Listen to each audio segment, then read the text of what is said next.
Et puis, on sait ce qu'ils ont fait. On sait qu'ils ont fait du mal. On sait qu'ils se sont cachés. On sait qu'ils se sont habillés avec des feuilles de figuier. Ils ont fait des vêtements et ils se sont cachés de la vue, croyant que eux pouvaient se cacher. Il y en a trop qui se cachent. Il y en a trop qui se cachent croyant que Dieu ne voit pas. Il y en a trop qui se cachent croyant que Dieu n'est pas là et que Dieu n'est pas au courant. On croirait que Dieu n'est pas au courant. Il était capable de voir. Dans la terre, il y a une forme vide. Dans la terre, il y a une forme vide. Essayez de me suivre. La terre était informe, vide, les ténèbres partout. Les ténèbres partout. Il était capable de voir au fond de la mer un morceau de boue. Et il dit, si je l'attrape, je fais de lui un homme. Lui le voyait. Il voyait un morceau de terre, là, au fond de la mer. Quand tout était informe et vide. Et il disait, si ce morceau de terre remonte, je le prends dans mes mains, j'en fais un homme, je l'appelle Adam. Y a-t-il quelque chose que Dieu ne verrait pas? Y a-t-il quelque chose qui soit impossible à Dieu?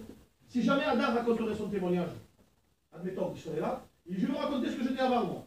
Eh bien, avant, j'étais un morceau de terre au fond de la mer. Vous allez dire, il est fou. Si, c'est vrai. C'était un morceau de terre au fond de la mer. Mais dans cet état-là, un jour, Dieu m'a saisi. Dans cette position de noirceur, dans cette position où je n'avais pas de forme, ni de valeur, ni absolument rien du tout, la parole de Dieu est venue jusqu'à moi pour me saisir. Et elle a fait de moi ce que je suis aujourd'hui. Voilà le témoignage d'Adam. S'il témoignerait Adam, il vous dirait ça. Voilà ce que j'étais et voilà ce que je suis devenu. Eh bien, le péché fait de nous, pardonnez-moi les anciens, des tas de boue.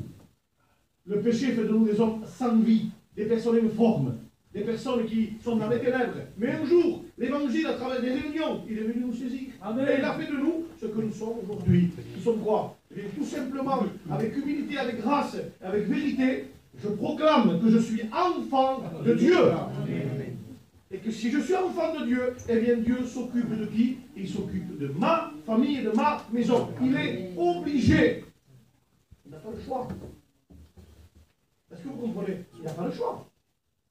Il n'a absolument pas le choix. Pourquoi? Je suis à lui. Je lui appartiens. Il est sous sa responsabilité. Alors on voit que le jour où il a créé le premier homme et la première femme, il les crée. Et on voit qu'ils se sont échappés. Ils sont éloignés de Dieu. Et ils se sont dissimulés, ils se sont cachés. Et moi, il y a quelque chose. C'est juste 3 mots. Vous lirez ça dans la Genèse, au chapitre 3, si je ne me trompe pas. Vous lirez ça. 3 mots que Dieu va dire. Dieu va dire, où es-tu? Voilà les 3 mots sur lesquels nous allons parler ce soir.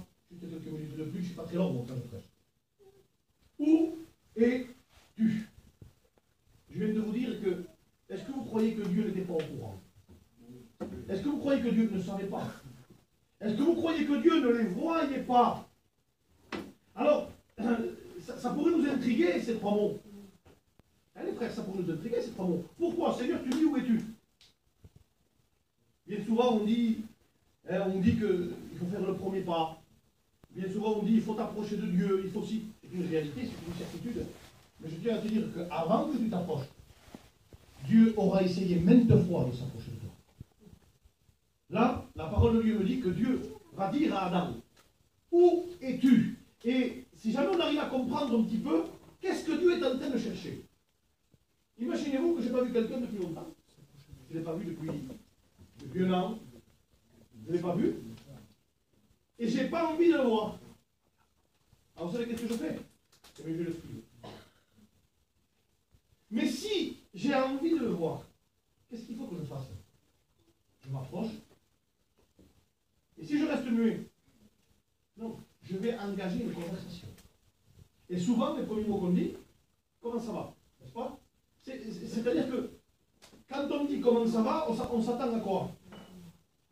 La logique. Hein? Une réponse, non? Vous êtes marrant? Une réponse, non? Ça paraît logique. Si moi je pose la question à quelqu'un, je dis comment ça va? Et ici, et pas on engage une conversation. Et on engage une conversation parce que j'ai envie de parler avec lui. Dieu a envie de parler avec le pécheur. Il est là, il regarde avant, il sait où il est. Et il commence à dire, sachant où il est. Où es-tu? Pourquoi? Il veut qu'il réponde. Il a envie qu'Adam réponde. C'est lui qui cherche une conversation avec le pécheur.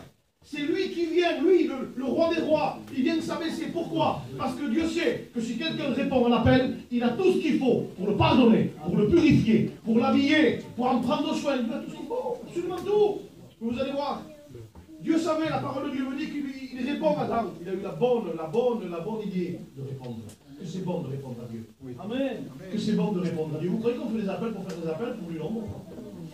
Vous croyez qu'on fait des appels pour dire, on n'a rien gagné de plus. Vous allez être 30 à lever la main ce soir. Je rentre chez moi, je n'ai pas un euro de plus dans la poche. Une satisfaction dans le cœur, mais après c'est vous. Et nous on est là pour rappeler. Nous on est là pour tendre la main. De la même façon qu'il est là en train de dire, Adam, où es-tu? Il cherche le dialogue. Et combien de fois Dieu cherche le dialogue avec toi? Amen. Combien de fois Dieu cherche le dialogue avec toi? Ne crois pas que c'est parce que tu es tombé que Dieu a rompu le dialogue. Quand tu pêches, tu romps le dialogue toi. Quand tu t'éloignes, tu coupes le dialogue toi. Quand tu fais le mal, c'est toi qui coupes le dialogue. La parole de Dieu me dit, c'est la parole de Dieu qui me dit, c'est pas mes pensées à moi. La parole de Dieu me dit que le fils prodigue, quand il était là, dans son mal, éloigné dans son mal, la Bible dit que le Père le vit, moi c'est le mot qui me plaît le plus, qu'il le vit parce qu'après le reste, qu'il embrasse et qu'il voit à Dieu, mais il le voit de loin, dira la parole de Dieu. Pour voir quelqu'un de loin, c'est qu'il faut observer tous les jours de loin. C'est pas à 50 mètres, c'est pas à 30 mètres, non, de loin. Dieu connaît, même si on est loin, l'œil de Dieu nous voit. Moi j'ai aimé la façon dont Dieu a cherché le dialogue avec Adam.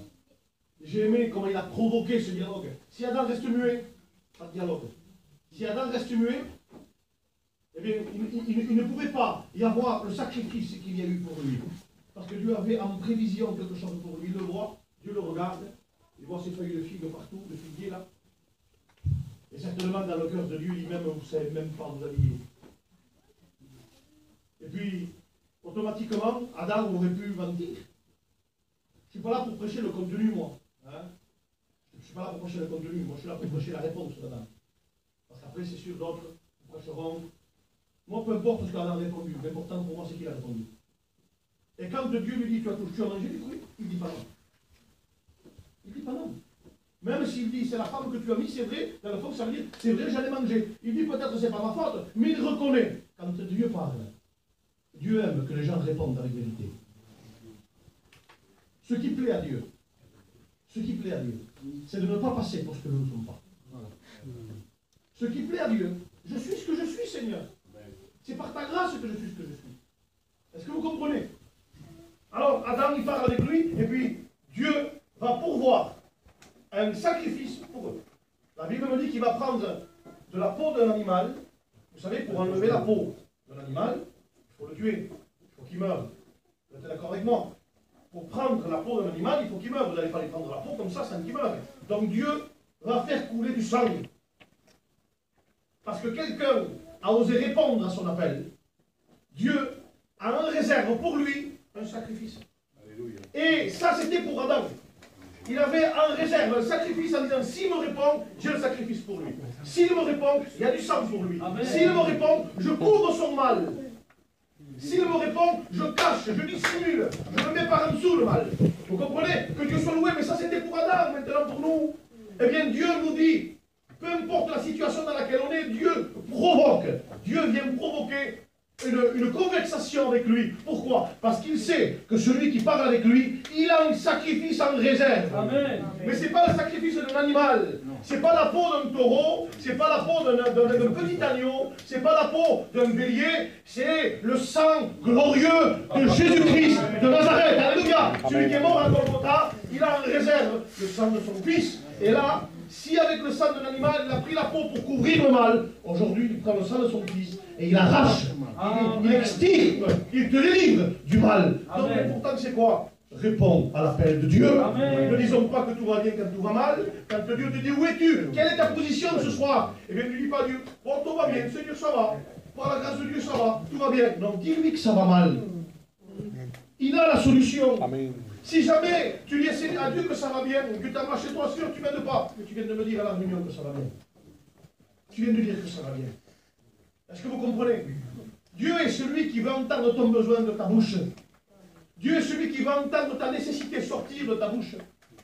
Arrive un moment, à mener des vies avec Dieu comme ça, à mener des vies d'église comme ça, arrive un moment où on ne croit plus en rien. On croit que Dieu existe parce qu'on le sait et qu'on l'a appris, mais on ne voit plus aucune manifestation divine dans nos vies. Dieu ne nous parle plus. On ne sent plus rien. On vient à la réunion pour y venir parce que des fois ça nous protégerait. Voilà pourquoi on vient. Et dans cette position-là, Dieu vient provoquer une conversation pour toi. Et il te dit comme Adam, où en es-tu ce soir? On baisse nos têtes s'il vous plaît. Amen. Où